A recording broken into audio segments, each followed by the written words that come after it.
நானும் என் குழுவினர்களும் மீன் பிடிக்க கடலுக்கு போயிட்டு வந்தோம். இந்த வருஷம் என்னாச்சுன்னே தெரில, எங்களுக்கு சரியாக மீன் மாட்டவே இல்லை. இதனாலேயே எங்கள் குழுவினர் எல்லாம் இது வரைக்கும் போகாத ஆழத்துக்கு போகலான்னு முடிவு பண்ணாங்க. ரொம்ப தூரம் பயணித்தவங்க இந்த தடவையாவது மீன் மாட்டுமான்னு சொல்லிட்டு வலையை போட்டிருந்தாங்க. ஆனால் எங்களுக்கு வலையில் ஒரு மீன் கூட மாட்டலை. சார், ஒரு மீன் கூட மாட்டல. இப்படியே போயிட்டு இருந்தால் நம்ம கரைக்கு தான் போகணும்னு முடிவு எடுத்துருந்தோம். அன்றைக்கி இரவு கடுமையான புயல் வந்து வீச ஆரம்பிச்சிச்சு. இந்தமாரி நான் வரத்து புதுசாக இருந்ததுனால தலைவலிச்சு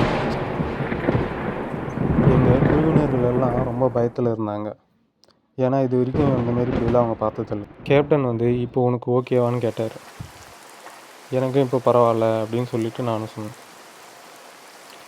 திடீர்னு புயலோடு சேர்ந்து கொடூரமான சத்தங்கள்லாம் கேட்க ஆரம்பிச்சிச்சு. இது என்ன சத்தம் யாராலையுமே எனக்கு தெரியல. இன்றைக்கி ஒரு நாள் இரவு மட்டும் கடந்துட்டா நம்ம கரைக்கு போயிடலான்னு எல்லாம் முடிவு பண்ணியிருந்தாங்க. ஆனால் இந்த ஒரு நாள் இரவுக்கு காதெல்லாம் வலிக்க ஆரம்பிச்சிச்சு இந்த சத்தத்தினால. என்னாலேயும் இந்த சத்தத்தை கேட்கவே முடியல. ரொம்ப கொடூரமாக இருந்தது. போக போக சத்தம் அதிகமாகிட்டே இருந்துச்சு. மறுநாள் எல்லாமே சரியாயிருந்துச்சு. வானம் பழைய மாரி ஆயிருந்தது. என்னோடய குழுவினர்கள் எல்லாம் வலையை போட்டு மீன் பிடிக்க ஆரம்பிச்சிட்டாங்க. எல்லாம் சந்தோஷத்தில் இருந்தாங்க. மீன் வந்து அதிகமாக மாட்டியிருக்குன்னு சொல்லிட்டு. இழுக்க முடியாமல் இழுத்துட்டு இருக்கும்போது என்னையும் கூப்பிட்டாங்க. நான் பணக்காரன் போனேன். எல்லாம் சந்தோஷமாக இருந்தாங்க.